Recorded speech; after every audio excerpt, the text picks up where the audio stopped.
కర్నూలు జిల్లా ప్రధానమంత్రి నరేంద్ర మోడీ పర్యటన చేపట్టబోతూ పెద్ద హడావుడి చేస్తా ఉన్నారు. నరేంద్ర మోడీ అధికారంలోకి వచ్చిన తర్వాత మొట్టమొదటిసారిగా ఈ జిల్లాకు రాబోతా ఉన్నాడు. ఈ జిల్లా ప్రజానికానికి గాని, ఈ ప్రాంతం రాయలసీమ ప్రజానికానికి గాని ఇచ్చినటువంటి హామీలు అమలు చేయకుండా, ప్రాంత నిరుద్యోగులకు ఉపాధి అవకాశాలు కల్పించకుండా, ఈరోజు కేంద్ర ప్రభుత్వం తీసుకున్నటువంటి అనేక ప్రాజెక్టుల మీద స్పష్టమైన ప్రకటన చేయకుండా నరేంద్ర మోడీ రావడాన్ని సిపిఐగా వామపక్ష పార్టీలుగా వ్యతిరేకిస్తా ఉన్నాం. ఇలా 15వ తేదీన నరేంద్ర మోడీ గో బ్యాక్ అని చెప్పేసి నంద్యాల జిల్లా కేంద్రంలో పెద్ద ఎత్తున నిరసన కార్యక్రమం చేపట్టబోతా ఉన్నాం. 14వ తేదీ అన్ని మండల కేంద్రాల్లో కూడా ఈ రోజు ప్రజా సంఘాలతో కలుపుకుని నరేంద్ర మోడీ గో బ్యాక్ అని ప్రోగ్రామ్ తీసుకుంటా ఉన్నాం. ఈరోజు దేశ ప్రధానమంత్రి మన కర్నూలు జిల్లాకు వస్తున్నాడంటే వరాల జల్లు ఇప్పటికీ కురిపించాల్సిన అవసరం ఉంది. కానీ కురిపించకపోగా చెప్పినటువంటి హామీలు కూడా అమలు చేయలేదు.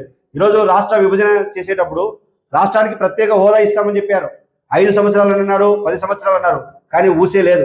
లేదా ఈ రోజు రాయలసీమ వెనుకబడినటువంటి ఉత్తరాంధ్ర రాయలసీమకి ప్రత్యేక ప్యాకేజీ ఇస్తామని చెప్పారు. ఎక్కడ కనీసం ఒక్క ఊసి లేదు. ఈ రోజు వెనుకబడిన ప్రాంతాలకు ప్యాకేజీ ఇచ్చి ఉండింటే ఈరోజు ఇంకా మరింతగా అభివృద్ధి చెందే అవకాశం ఉండేటువంటిది ఉంది. అలాంటి ఏమీ ప్రకటన చేయలేదు. లేదా కొత్త ప్రాజెక్టులు ఏమైనా చేస్తారంటే ఏమాత్రం చేయలేదు.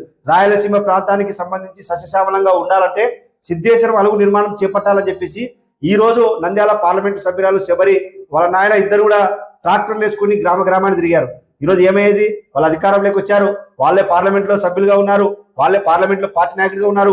కానీ సిద్ధేశ్వరం అలుగు నిర్మాణం మీద ప్రధానమంత్రి గారు రేపు ఖచ్చితంగా స్పష్టంగా ప్రకటన చేయాలి. ఉయ్యాల బ్రిడ్జి ఇస్తాం, ఉయ్యాల బ్రిడ్జితో మేము చేస్తామంటే కాదు, ఉయ్యాల బ్రిడ్జి కాదు కావాల్సింది, వంతెనతో కూడుకునేటువంటి బ్రిడ్జి కావాలని చెప్పేసి ప్రజానికి కూడా కోరుకుంటా ఉన్నారు. అదేవిధంగా ఈరోజు శ్రీశైలంలోకి అడుగు పెడతా ఉన్నాడు. శ్రీశైల బ్రహ్మరాంబిక మల్లికార్జున స్వామి దర్శించుకోబోతా ఉన్నాడు. కానీ శ్రీశైలానికి కొత్త రైల్వే ప్రాజెక్టుకి ఎందుకు శంకుస్థాపన చేయలేకపోతా ఉన్నాడు?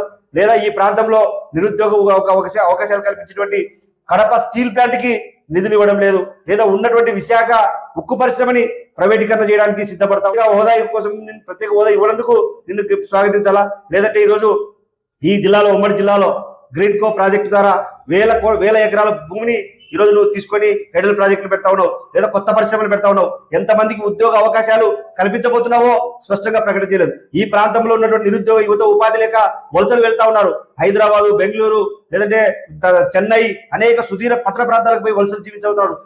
చదువుకుని ఒక పక్క డిగ్రీలు పట్టాలు పట్టుకుని ఉన్నా కూడా వీళ్ళకు ఉపాధి అవకాశాలు కల్పించకపోవడంలో నరేంద్ర మోడీ ప్రభుత్వం పూర్తిగా వైఫల్యం చెప్పింది. ఆయన చెప్పాడు, నేను టీ అమ్ముకునేవాడిని, నేను అధికారంలోకి వస్తే ఏటా 2 కోట్ల మంది ఉద్యోగాల అవకాశాలు కల్పిస్తానన్నాడు. ఈరోజు 11 సంవత్సరాలు అయింది, 22 కోట్ల మందికి ఉద్యోగ అవకాశాలు రావాలా? ఇందుకు ఇలాంటి అంశాల మీద ఈ జిల్లాలో ప్రజానికాన్ని కూడగట్టి రేపు 15వ తేదీన పెద్ద ఎత్తున నిరసన కార్యక్రమాన్ని చేపట్టబోతున్నాం.